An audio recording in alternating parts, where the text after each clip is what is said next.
ও আমার ভাইজানেরা, ও নবী পাকের আশিকেরা, ওই সময় আল্লাহ রাব্বুল আলামিন আর সহ্য করতে পারলেন না, গায়েবী আওয়াজ দিয়ে মালায়েকা ফেরেশতাকে ডাকতে আরম্ভ করলেন। এ মালায়েকা ফেরেশতা জিবরাইল, খবরদার খবরদার খবরদার দেরি নয়, যাও যাও যাও, আমি আল্লাহ পাক আমার হাবিবের কাছে যাও, আমি আল্লাহ পাক আমার বন্ধুর কাছে যাও, আমার দোস্তের কাছে যাও। ওই কাফের মুশরিক বেঈমান বেদিন ওই রুকানা, আমি আল্লাহ পাক আমার হাবিবের সাথে লড়াই করতে চাই, আমি আল্লাহ পাক আমার দোস্তের সঙ্গে লড়াই করতে চাই, আমি আল্লাহ পাক আমার হাবিব আমার বন্ধু আমার দোস্ত চিন্তায় পড়ে গিয়েছে, মাথা নিচু করে বসে আছে, আমি আল্লাহ পাক আমি সব সহ্য করতে পারি, আমি আল্লাহ পাক সব সয়ে নিতে পারি, আমি আল্লাহ পাক আমার হাবিবের কান্না, আমার বন্ধুর কষ্ট, আমার হাবিবের চোখের পানিটা দেখলে, আমার হাবিবের চিন্তাটা দেখলে আমি আল্লাহ পাক সহ্য করতে পারি না, আমি আল্লাহ পাক আমার হাবিবের মন খারাপটা দেখলে আমি আল্লাহ পাক থাকতে পারি না। এ মালায়েকা ফেরেশতা জিবরাইল, যাও যাও যাও, আমি আল্লাহ পাক আমার হাবিবকে চিন্তা করতে বারণ করো, আমি আল্লাহ পাক আমার বন্ধুকে গিয়ে বলো আমার হাবিব যেন চিন্তা না করে, টেনশন না করে, আমি আল্লাহ পাক আমার হাবিবের সাথে ওই কাফের মুশরিক বেঈমান বেদিন রুকানা লড়াই করতে চায়, কুস্তি করতে চায়, আমি আল্লাহ পাক আমার হাবিবকে রুকানার সঙ্গে লড়াই করার জন্য আমি আল্লাহ পাক হুকুম দিয়ে দিলাম।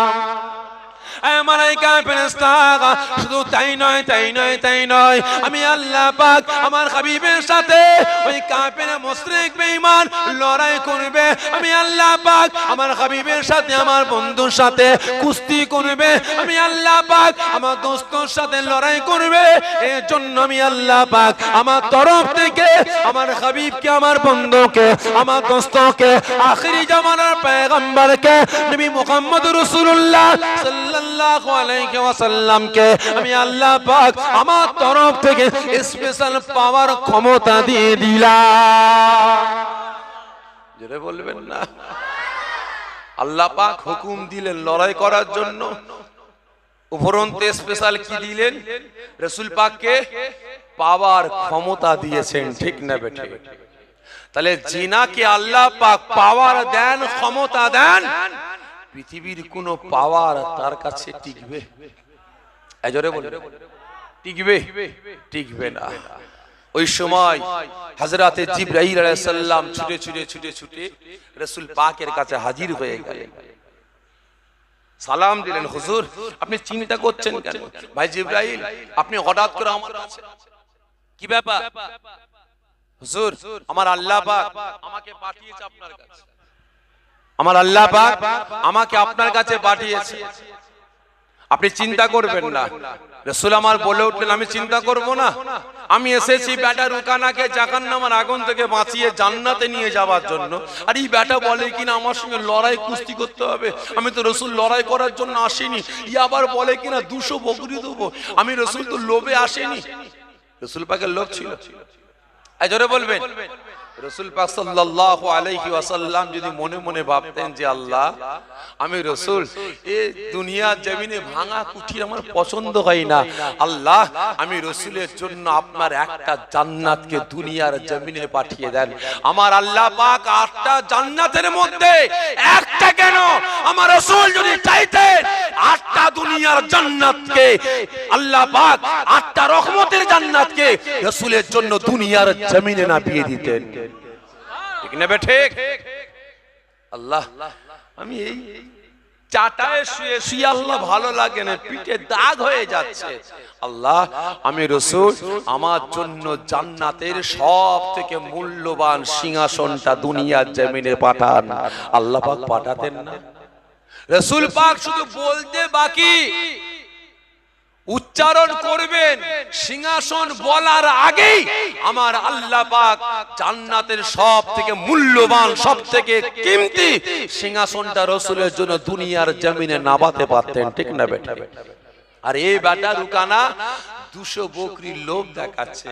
আমি তো 200 বকরির লোভে আসেনি ভাই, দেখেন না আমার সঙ্গে লড়াই করতে চাইছে, কি করি বলেন তো? হযরত জিবরাইল আলাইহিস সালাম বলে উঠলেন, হুজুর আপনি চিন্তা করবেন না, আপনি চিন্তা করবেন না, আমার আল্লাহ পাক এই রুকানার সঙ্গে আপনার লড়াই করার জন্য আল্লাহ হুকুম দিয়েছেন। শুধু তাই নয়, আল্লাহ পাকের তরফ থেকে আপনাকে এই রুকানার সঙ্গে লড়াই কুস্তি করার জন্য স্পেশাল পাওয়ার ক্ষমতা দান করেছেন। রাসূল আমার ওই সময় আস্তে আস্তে বলে উঠলেন, বাবা রুকানা তুমি লড়াই করতে চাইছো বাবা, ঠিক আছে, আমি রাসূল আমার মন চাই না তোমার সঙ্গে লড়াই করতে। তুমি যখন বারবার বলছো আমি রাসূল লড়াই করব, কিন্তু শর্ত আছে। কি শর্ত? তুমি হেরে গেলে আমার আল্লাহকে এক আল্লাহ বলে বিশ্বাস করবে, আমাকে নবী বলে গ্রহণ করবে। তুমি হেরে গেলে আমি রাসূল তোমার হাতে হাতটা রেখে তোমাকে জাহান্নামের আগুন থেকে বাঁচিয়ে জান্নাতে নিয়ে যাব। ভালো করে বুঝবেন, আজকে রাসূল লড়াই করার জন্য তৈরি হলেন নাচারে, ঠিক না বেটি? আর আমি আপনি 500 টাকা দিয়েছে রহমতুল্লাহর মাথা ফাটা, ও ধর থেকে মাথা আলাদা করে দিয়ে পালিয়ে আসবে, ঠিক না বেটি? খারাপ মনে নেবেন না ভাই। যদি কাউকে 20,000 টাকা দিয়ে কয় যা আব্দুল খালেককে শুইয়ে আয়, ও আব্দুল খালেককে একা না ওর পুরো ফ্যামিলিকে শুইয়ে চলে আসবে, ঠিক না বেটি? ভালো করে বুঝবেন।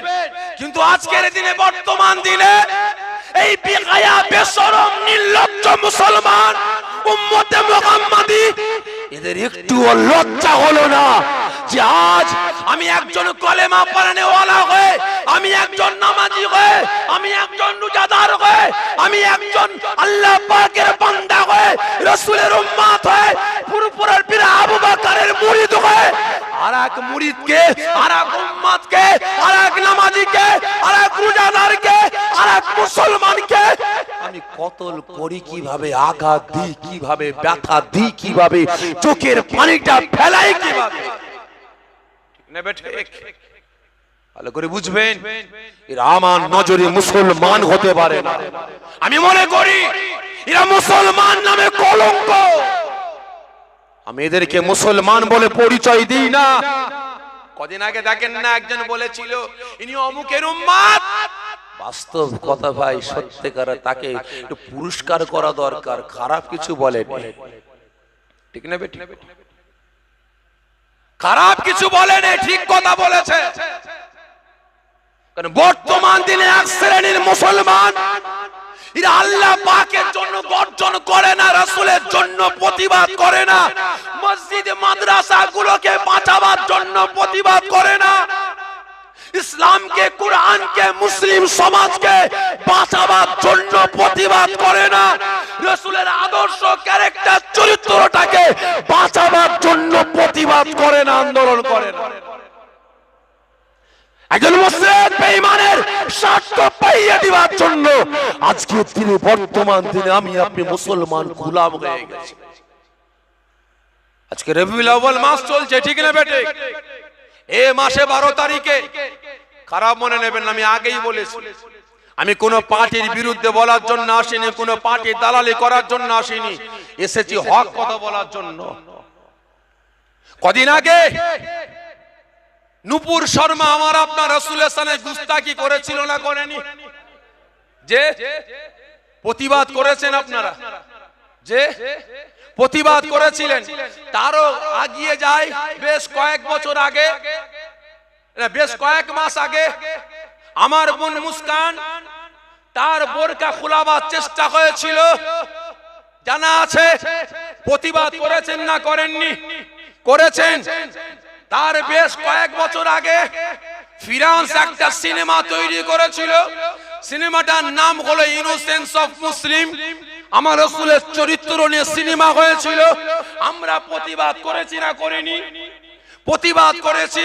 তারও বেশ কয়েক বছর আগে আমেরিকা আমার আপনার রাসূল পাকের ব্যঙ্গচিত্র, ব্যঙ্গ ছবি তৈরি করেছিল। আমরা প্রতিবাদ করেছি না করিনি? করেছে। কিন্তু এই রবিউল আউয়াল মাসে 12 তারিখে আমার রাজ্যে একজন নেতা আমার আপনার রাসূলের ছবি তৈরি করে গলায় মালা পরাচ্ছে, আর পাশে কোকিলের বাচ্চা কয়েকজন দাঁড়িয়ে ছিল ভাই, মাথায় টুপি আছে, মুখে দাঁড়িয়ে আছে, সুন্নতি লেবাস আছে, একবারও প্রতিবাদ করলো না যে সাকিব নেতা আপনি একই কাজ করলেন, আমার রাসূলের কোনো ছবি নাই, আজকে আপনি আমার রাসূলের ছবি বানিয়ে আজকে তার গলায় মালা পরাচ্ছেন, এটা আমি ধিক্কার জানাই, আমি প্রতিবাদ করছি, কন্ডেম করছি। কজন বলেছিল বলেন, কজন প্রতিবাদ করেছেন? হাত তুলে তো বলে দিলেন রাসূলকে ভালোবাসি, ঠিক না বেটি? আওয়াজ দিয়ে বলে দিলেন আল্লাহকে ভালোবাসি। আজকে রাসূলের ছবি তৈরি করে গলায় মালা দেয়া হচ্ছে, কজন প্রতিবাদ করেছে? তারও কদিন আগে কলকাতা প্রেসিডেন্সি কলেজে হিন্দু ভাইদের একটা পুজো হয়েছিল, সরস্বতী পুজো। সেখানে সরস্বতী ঠাকুরের পায়ের তলায় কার নাম লেখা ছিল? এ জোরে বলুন। খারাপ লাগছে নাকি আপনাদের? যে খারাপ লাগছে নাকি গো? হ্যাঁ, কার নাম? আমার আল্লাহ পাকের নাম আল্লাহু আকবার লেখা ছিল। সেখানে আমার রাজ্যের একজন নেতা বুট পরে আল্লাহ পাকের নামের পাশে পাটা রেখে পুজো করছে। কটা মুসলমান প্রতিবাদ করেছেন বলুন, বলেন? আজকে মুসলমান আপনার পক্ষে কথা বলেনি বলে, আপনার পক্ষে দাঁড়ায়নি বলে, একজন বেঈমানের পক্ষে, একজন মুশরিকের পক্ষে দাঁড়ায়নি বলে আপনি তাকে মার্ডার করে দিলেন, মাথা ফাটালেন, হাত ভাঙলেন, টাক ভাঙলেন, লজ্জা করলো না? এক মুসলমান হয়ে আর এক মুসলমানকে আপনি কষ্ট দিলেন, কাঁদালেন। এক মুসলমান হয়ে আর এক মুসলমানের মায়ের কোল খালি করলেন। এক মুসলমান হয়ে আর এক মুসলমানের ছোট্ট ছোট্ট বাচ্চাদের বাপ হারা করলেন, এতিম করে দিলেন। এক মুসলমান হয়ে আর এক বোনের স্বামীকে আপনি কেড়ে নিলেন। আপনি কেমন মুসলমান, কেমন উম্মতে মুহাম্মদ? খারাপ মনে নেবেন না ভাই, বুঝার চেষ্টা করবেন। খুব দুঃখের সাথে বলছি, আমার ভাষাটাই কিন্তু এরকম চটা চটা পারা, বুঝলেন না? আমি ইসলামের পক্ষে, শরিয়াতের পক্ষে, কোরআনের পক্ষে আপনাদের হক কথা বলে জাহান্নামের আগুন থেকে বাঁচিয়ে জান্নাতে নিয়ে যাওয়ার জন্য বলবো। যদি আপনারা গ্রহণ করতে পারেন তো ভালো, আর না হলে ভাই আমার বয়ে গেল, ঠিক না ঠিক? ওই সময় রুকানা খুব খুশি, আব্দুল্লাহর বেটা মুহাম্মদ আমার সঙ্গে লড়াই করবে, কুস্তি করবে, বিরাট ব্যাপার। গর্জন দিয়ে সাথীদের ডাক দেয়, এ আমার সাথীরা আগিয়ে এসো, আব্দুল্লাহর বেটা মুহাম্মদ আমার সঙ্গে লড়াই করবে, কুস্তি করবে, হাজির হও। বিরাট বড় ময়দান, সকলে ঘিরাও করে দাঁড়িয়ে আছে। আর এদিকে বেটা রুকানা খালি গায়ে ময়দানের এক প্রান্তে লাফিয়ে নেমে পড়েছে, লাফিয়ে নেমে পড়েছে। ডান হাতের পেশি ফুলিয়ে দেখায়, এই মোটা পেশি, বাম হাতের পেশি ফুলিয়ে দেখায়, এই মোটা পেশি, ছাতি ফুলিয়ে দেখায়, এই মোটা চওড়া ছাতি। কিছু কিছু বডি বিল্ডার দেখেন না ভাই, এইরকম চেহারা, এইরকম বডি, সেই সারা শরীরে গুটলি গুটলি হয়ে গেছে। ভয় লাগে না? লাগে না? লাগবে। রুকানা নেবে লাপালাপি ধাপাধাপি হুঙ্কার দিয়ে বলে, আব্দুল্লাহর বেটা মুহাম্মদ আগিয়ে এসো, আমি রুকানা আমার সঙ্গে লড়াই কুস্তি করার জন্য। হযরতে জিবরাইল আলাইহিস সালাম থাকতে পারলেন না, বলে উঠলেন, হুজুর এ বেটা রুকানার লাপালাপি দাপাদাপি দেখে সহ্য হচ্ছে না, হুজুর একটু জানতো, ও এইরকম হাত চওড়া, ছাতি চওড়া করছে, পেশি চওড়া করছে, সহ্য করছে না, হুজুর একটু নাবেন তো। রাসূল আমার মন চাই না, মন চাই না, না চারে এক কদম দু কদম করে মাথা নিচু করে করে ময়দানের ভিতরে যখনই প্রবেশ করেছেন, সঙ্গে সঙ্গে ওই কাফের মুশরিক বেঈমান বেদিনেরা হাতে ছোট্ট ছোট্ট পাথর নিয়ে আল্লাহ নবী দয়ার নবীর নূরানি বাদান মুবারকে ছুঁড়ে ছুঁড়ে ছুঁড়ে ছুঁড়ে মারছে। রাসূল পাকের দিকে লক্ষ্য করে থুতু ফেলছে, ক্রিটিসাইজ করছে। দেখ দেখ, এই আব্দুল্লাহর বেটা মুহাম্মাদের জ্ঞান নাই, জানা নাই। আজকে আমাদের নেতা, আমাদের সরদার বীর পালোয়ানের গায়ে এত ক্ষমতা আছে, এত পাওয়ার আছে, এই বেটা আব্দুল্লাহ আব্দুল্লাহর বেটা মুহাম্মদকে আছাড় মেরে উঁচা করে জমিনে আছাড় মারার জন্য দুটো হাতের প্রয়োজন নাই। আমাদের নেতা এক হাত দিয়ে উঁচা করে মুহাম্মদকে জমিনে আছাড় মেরে ফেলে দেবে। যখন রাসূল পাককে অপমান করছে, পাথর ছুঁড়ে ছুঁড়ে নিক্ষেপ করছে, থুতু ফেলছে, ক্রিটিসাইজ করছে, মালাইকা ফেরেশতা থাকতে পারলেন না, বলে উঠলেন ইয়া রাসূলুল্লাহ, ইয়া হাবিবাল্লাহ, হুজুর বিয়াদবি মাফ করবেন। আর সহ্য হয় না, ওদিকে রুকানা লাফালাফি দাপাদাপি হুঙ্কার, অপর দিকে এদের ক্রিটিসাইজ, আপনার দিকে থুতু ফেলছে, পাথর ছুঁড়ে ছুঁড়ে মারছে, এরা বলে বাজে বাজে কথা বলছে, হুজুর সহ্য হচ্ছে না, আপনি একটু এগিয়ে যান, আল্লাহ পাক আপনাকে পাওয়ার ক্ষমতা দিয়েছে, এ বেটা রুকানাকে একটু দেখিয়ে দেন। কে বলছে? হাজরাতে জিবরাইল আলাইহিস সালাম। সঙ্গে সঙ্গে রাসূল আমার বলে উঠলেন, ভাই জিবরাইল, আপনি একই কথা বললেন, আল্লাহ পাক আমাকে পাওয়ার দিয়েছে আর আমি মুহাম্মদ এই রুকানাকে দেখাবো? রুকানাকে দেখাবো অসম্ভব। আল্লাহ আমাকে পাওয়ার দিয়েছে, আমি মুহাম্মদ রুকানাকে দেখাবার জন্য আসিনি, আমি এসেছি রুকানাকে জাহান্নামের আগুন থেকে বাঁচিয়ে জান্নাতে নিয়ে যাওয়ার জন্য। জোরে বলবেন না ভাই? আমাকে আপনাকে পাওয়ার কে দিয়েছে ভাই? এই জোরে বলেন, ক্ষমতা কে? ক্ষমতা কে দিয়েছেন? আল্লাহ। অর্থ বল কে দিয়েছেন? জনবল কে দিয়েছেন? এই জোরে বলুন, আল্লাহ না কোন বান্দা? তাহলে আল্লাহ পাক যদি অর্থ বল দেন, জনবল দেন, ক্ষমতা দেন, পাওয়ার দেন, আজকে আমি আপনি ব্যয় করি কার জন্য? বলেন কার জন্য? আল্লাহ পাকের জন্য, রাসূলের জন্য, শরিয়াতের জন্য, ইসলামের জন্য। এই জোরে বলেন না। হ্যাঁ, আল্লাহ অর্থ বল দিয়েছে, জানি না জলসায় কি ঘটেছে, কিন্তু অনেক অনেক জায়গায় দেখি তো ভাই জলসা কমিটির মন খারাপ। কি হলো ভাই? মন খারাপ কেন? মন মরা মরা কেন তোমাদের? ভাইজান কি বলবো, বিয়াদবি মাফ করবেন, অনেকে 10 টাকা দিয়েছে, 10,000 টাকার কথা শুনিয়েছে, ঠিক না ঠিক? জলসায় 10 টাকা চাঁদা দিচ্ছে, 10,000 টাকার কথা শোনাচ্ছে, আর ও বেচারা দুদিন পরে যখন এলাকায় ফাংশন হয়, ওই বেটাগুলো গিয়ে বলে এখানে ফাংশন আমাকে বলিস না, 10 টাকা দিয়ে জলসায় 10,000 টাকার কথা বলেছিল, আর ওই ফাংশনে দিলে 10,000 টাকা দিয়ে বলছে বাবা তুই চোখের ঠাউর কম পাই, প্রথমে চেয়ারটা আমার ফাঁকা রাখিস। ঠিক না বেটি? আল্লাহ অর্থ দিয়েছে, ব্যয় করছে কার জন্য? আল্লাহ পাকের জন্য না, দুনিয়ার জন্য। আল্লাহ বল দিয়েছেন, পাওয়ার দিয়েছেন, জনবল দিয়েছেন, বান্দাদেরকে জাহান্নামের আগুন থেকে বাঁচিয়ে জান্নাতে নিয়ে যাওয়ার জন্য ব্যয় করি না। মুসলমান হয়ে মুসলমানদের হেল্প করার জন্য না, দুনিয়ার জন্য। ঠিক না ঠিক ব্যয় করতে আরম্ভ করেছে।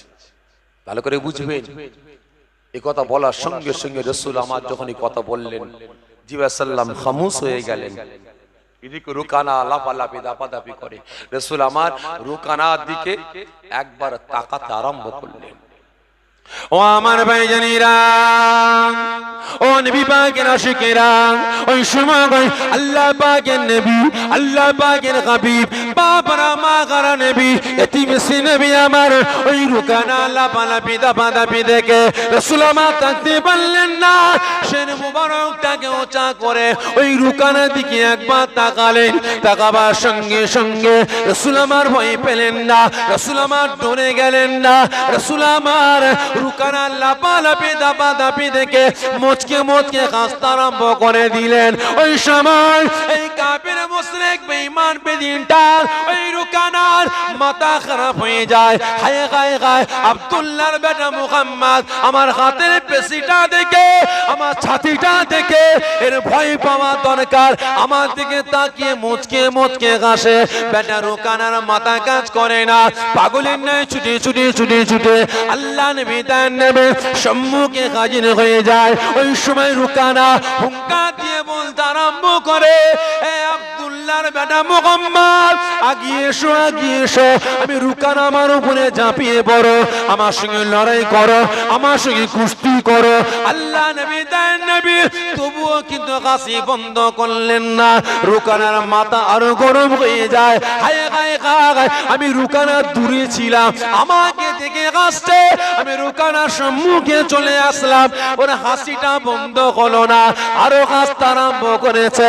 ওই সময় আল্লাহ নবী দেন নবী, রুকানা লাফালাফি দাপাদাপি দেখে, রুকানার হুঙ্কার দেখে রাসূল আমার সহ্য করতে পারলেন না। আল্লাহ নবী দেন নবী, বাবরা মাগারা নবী, রুকানার ছাতিতে কিলঘুষি মারলেন না, রুকানার হাত ধরে টানাটানি করলেন না, কুস্তি করলেন না। রাসূল আমার ডানা হাত মোবারকটাকে উঁচা করতে আরম্ভ করলেন। রাসূল আমার কাঁচতে কাঁচতে বলে ওঠে, এ বাবা রুকানা, ও বাবা রুকানা, এত লাফালাফি করিস কেন বাবা, এত দামাদামি করিস কেন বাবা, ও বাবা রুকানা, শান্ত হ, শান্ত হ বাবা, ঠান্ডা হ, ঠান্ডা হ। এই কথাটা বলার সঙ্গে সঙ্গে নবী আমার যখন হাত মোবারকটাকে নিয়ে গিয়ে ওই রুকানার কাঁধে তালতো করে ঠেকাতে লাগে, সঙ্গে সঙ্গে ওই রুকানা আল্লাহ নবী দেন নবীর ডানে হাত মোবারকের আলতো হাতের ছোঁয়াটা সহ্য না করতে পেরে, টাল সামলাতে না পেরে অজ্ঞান হয়ে আল্লাহ পাকে জমিনে লুটিয়ে পড়ে যায়।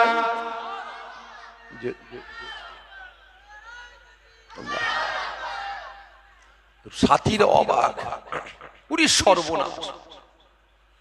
আব্দুল্লাহর বেটা মুহাম্মাদের গায়ে এত পাওয়ার, এত ক্ষমতা, রুগা পাতলা দেখলি কি হবে, তো বিরাট ক্ষমতা। আব্দুল্লাহর বেটা মুহাম্মদ আমাদের নেতা সরদারের সাথে কুস্তি করলো না, ছাতিতে কিল ঘুষি মারলো না, হাত ধরে টানাটানি করলো না, ডান হাতটা উঁচা করে আলতো করে আমাদের নেতার কাঁধে হাতটা ঠেকিয়েছে। আর হাই হাই, আমাদের নেতা এত বড় বীর পালোয়ান ওই মুহাম্মাদের ডান হাতের ছোঁয়াটা সহ্য করতে পারলো না, অজ্ঞান হয়ে মাটিতে লুটিয়ে পড়ে গেল। রুকানার সাথীরা মাথা নিচু করে দাঁড়িয়ে পড়েছে, রুকানার জ্ঞান ফিরেছে, রুকানা আস্তে আস্তে দাঁড়িয়েছে। রাসূল আমার মুচকে মুচকে হাসতে হাসতে বলে ওঠেন, বাবা রুকানা, এ বাবা রুকানা, তুমি হেরে গেছো বাবা, আমার আল্লাহকে এক আল্লাহ বলে বিশ্বাস করে নাও, আমাকে নবী বলে গ্রহণ করে নাও, ইসলাম ধর্ম কবুল করে নাও, আল্লাহ পাক তোমার সারা জীবনী জিন্দেগীর সমস্ত গুনাহগুলিকে আল্লাহ পাক মাফ করে দেবেন। ওই সময় রুকানা বলে ওঠে, আব্দুল্লাহর বেটা মুহাম্মদ, আমি বলেছিলাম হেরে গেলে তোমাকে 200 বকরি দেবো, যাও আমার বকরির পালে গিয়ে তোমার মনের মতো 200 বকরি নিয়ে চলে যাও। রাসূল আমার গর্জন দিয়ে উঠলেন, এই রুকানা, আমি রাসূল লড়াই করতে চাইনি, কুস্তি করতে চাইনি, তুমি আমাকে বাধ্য করিয়েছো লড়াই করার জন্য, আমি রাসূল নাচারে তোমার কাছে হাজির হলাম। এই রুকানা, তুমি হেরে গেছো, তুমি হেরে গেছো, আমাকে 200 বকরির লোভ দেখাচ্ছ না, আমি আব্দুল্লাহর বেটা মুহাম্মদ তোমার 200 বকরির লোভে এখানে আসেনি, আমি এসেছি তোমাকে জাহান্নামের আগুন থেকে বাঁচিয়ে জান্নাতে নিয়ে যাওয়ার জন্য। আজকে এতগুলো মুসলমান এখানে বসে আছেন, আপনারা মারামারি করেন না? এই জোরে বলেন, ঝগড়া করেন না, দ্বন্দ্ব করেন না, ফাটাফাটি করেন না, তর্ক করেন না? এই জোরে বলেন। এক মুসলমান আর এক মুসলমানের কথা বন্ধ করেন না? করেন। কিসের জন্য ভাই? কিসের জন্য? এক মুসলমান বেনামাজি, তুই নামাজ না পড়লে কথা বলবো না। আর এক মুসলমান সুদখোর, তুই সুদ খাওয়া না ছাড়লে কথা বলবো না। একজন হারাম করে, তুই হারাম না খেলে কথা বলবো না। এই তুই তোর বাপ মাকে দেখিস না কেন? বাপ মার হক আদা করিস না কেন? বাপ মার হক আদা কর, তারপরে তোর সঙ্গে উঠা বসা করবো, তোর দাওয়াত দিলে তোর বাড়িতে গিয়ে খাবো, না হলে খাবো না। একবারে বলেছি ভাই, কথা বন্ধ করেছি। এই জোরে বলেন না, করেছি। খারাপ লাগছে নাকি আপনার? হ্যাঁ হুঁ কিছু বলে। করেছে, করেনি? এই রেজাউল করিম, তোর বাড়িতে সুদের কারবার হচ্ছে, বন্ধ কর, না হলে তোর সঙ্গে টোটাল আত্মীয়তা বন্ধ করে দেবো। কোনো সম্পর্ক রাখবো না। আজকে পাড়ায় তো ভাই হুট কথায় সালিশি সভা হয়, কি হয় না? এই জোরে বলেন, হয় না? এই গত 4 দিন আগে ভাই গিয়েছিলাম, 4 দিন আগে আপনাদেরই পাশে আমডাঙ্গা পার করে এসে আপনার ডান দিকে নেমেছিলাম, গ্রামের নামটা ভুলে গেলাম, চাপাগাছি, চাপাগাছি। ওই চাপাগাছিতে আমাকে দাওয়াত দিয়েছে, গ্রামে সালিশি সভা বসে গেল। ভালো করে বুঝবেন, গ্রামে সুদ ঢুকে গেছে, বন্ধন ব্যাংক ঢুকেছে, হারাম ঢুকেছে, মেয়েরা বেপর্দায় ঘুরে বেড়াচ্ছে, পরকিয়া চলছে, জেনা চলছে, বাপ মাকে খেতে দেয় না, বেনামাজি আছে, বেরুজদার আছে, একবারও সালিশি সভা বসলো না। আর আমাকে দাওয়াত দিয়েছে, সালিশি সভা বসে গেল। জলসা, এলাকার কয়েকজন হত্যাকর্তা, দাড়ি চাচাওয়ালা, প্যান্ট শার্ট পরাওয়ালা দাঁড়িয়ে মতে, নামাজ পড়ে না, ভালো করে বুঝবেন, নামাজ পড়ে না, দাদাগিরি দিয়ে বলছে অন্য অন্য হুজুরদের নিয়ে এই সাপেরি হুজুরকে ক্যান্সেল কর, না হলে আমাদের পাড়ায় জলসা করতে দেবো না, লাইট লাগাতে দেবো না, মাইক লাগাতে দেবো না। আমি তো ভাই জানি না, গ্রামে গেছি দেখি দুটো চোং লাগানো আছে। কি হলো, এত বড় জলসা, দুটো চোং, গুটি কত টিউব লাইট লাগানো আছে, কি হলো রে ভাই? বিরাট জলসা, এইটুকু লাইট, বাকি জায়গায় লাইট নেই, রাস্তায় লাইট নেই কেন? তখন কমিটি ভাইরা দুঃখে বলছে, ভাইজান এই ব্যাপার, আমাদেরকে এক করে দিয়েছে, তোরা ওই